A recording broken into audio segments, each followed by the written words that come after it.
Unidos, agradecemos al Omnipotente la prodigiosa prolongación de la vida del Elder Bruce R.M.C. Conkie, que nos ha dado tan poderoso discurso. Nuestra gratitud es inmensa. Ruego que el Espíritu del Señor me ayude a comunicar su intención y su voluntad sobre un tema vital y muy delicado. Pido disculpas por las palabras repulsivas e impropias que emplearé desde este santificado púlpito solo para aclarar lo que expondré referente al respeto por la vida humana. Como hijos e hijas de Dios, atesoramos la vida como uno de sus dones. Innumerables vidas se pierden en las guerras, las cifras de todas las naciones son pasmosas. En los Estados Unidos de América murieron 100.000 en la Primera Guerra Mundial y más de 400.000 en la Segunda. En sus primeros 200 años como nación independiente, perdieron la vida en guerras más de 1 millón de estadounidenses. Aunque la pérdida de vidas debido a las guerras es lamentable, estas cifras se ven empequeñecidas junto a las de una nueva guerra que anualmente cobra más víctimas que el número total de muertes de todas las guerras de este país. Es la guerra al indefenso, al que no puede hablar, es la guerra al que aún no ha nacido. Esa guerra, que se llama aborto, ha alcanzado proporciones gigantescas en todo el mundo. Más de 55 millones de abortos se registraron solo en el año 1974. El 64% de la población mundial vive actualmente en países que aprueban legalmente esta práctica. En los Estados Unidos de América, se efectúan más de 1,5 millones de abortos al año. Casi el 25% del total de embarazos termina ahora en aborto. En algunas grandes metrópolis, hay más abortos que nacimientos. En otras naciones, las cifras son semejantes. Sin embargo, la sociedad profesa reverencia por la vida humana. Lloramos por los que mueren, oramos y hacemos cualquier cosa por aquellos cuyas vidas corren peligro. Durante años, he trabajado con otros médicos aquí y en el extranjero, luchando por prolongar la vida. Es imposible describir el pesar que siente un facultativo cuando se le muere un paciente. ¿Puede alguien imaginar lo que sentimos cuando la vida se destruye en su principio, como si no fuera nada? ¿Qué sentido contradictorio hace a la gente sentir pesar por sus muertos y al mismo tiempo ser insensible a esta maléfica guerra a la vida en su silencioso desarrollo? ¿Qué lógica alienta los esfuerzos por conservar la vida de un niño de 12 semanas gravemente enfermo y aprueba a la vez poner fin a otra vida 12 semanas después de su principio?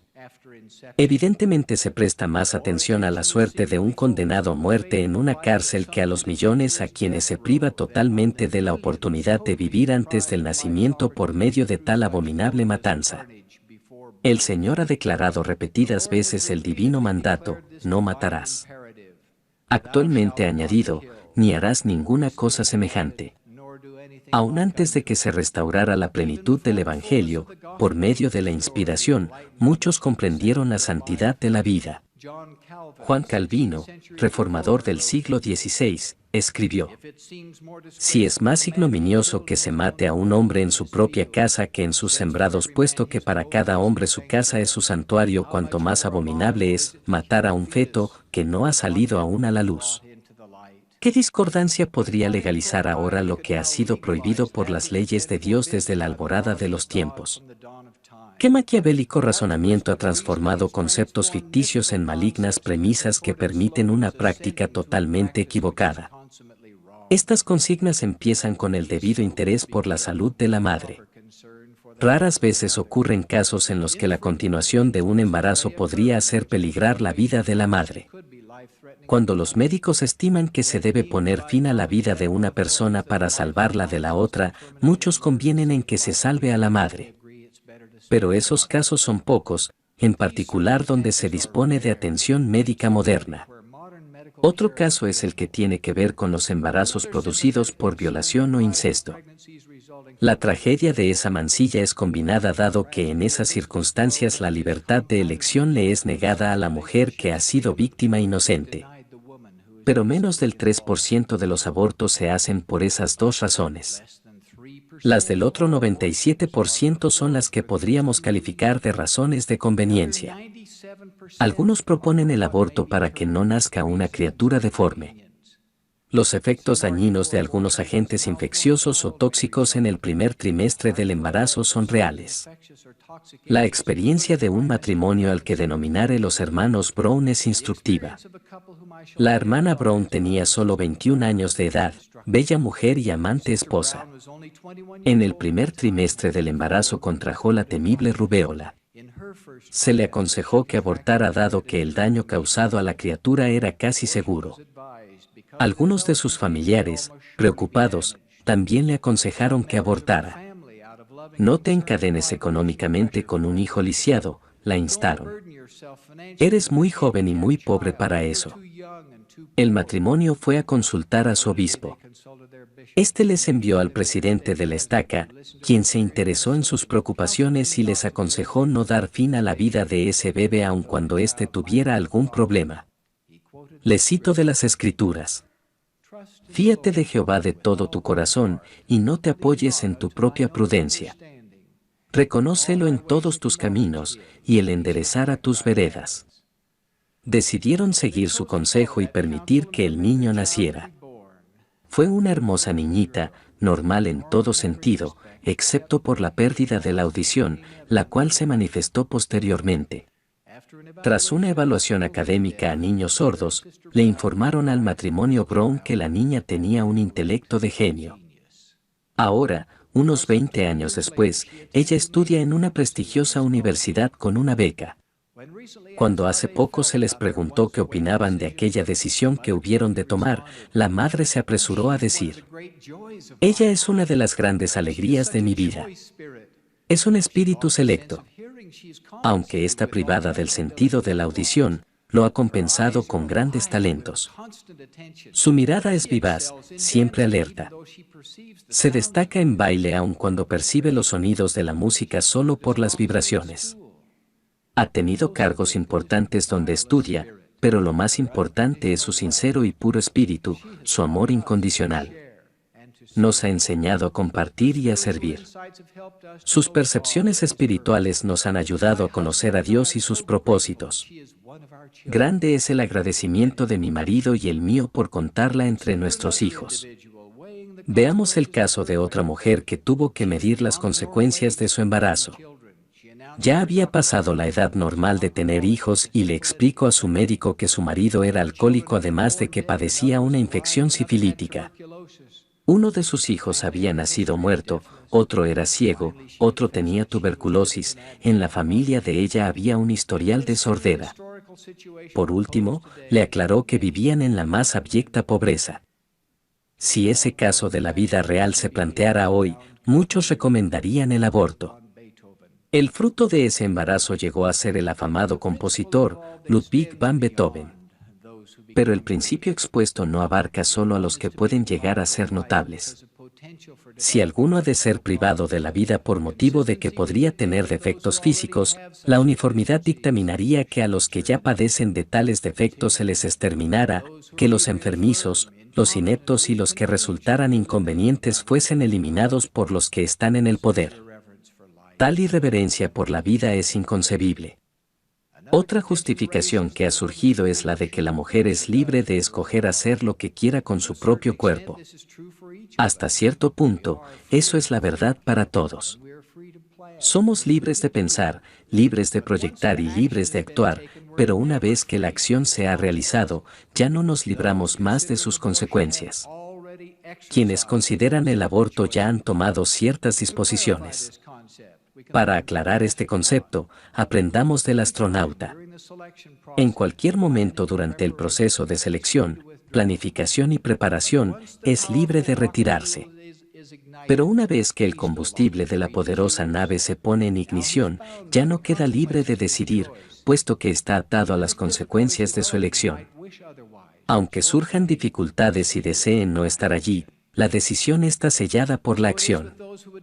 Así es con los que juegan con el poder de la procreación dado por Dios.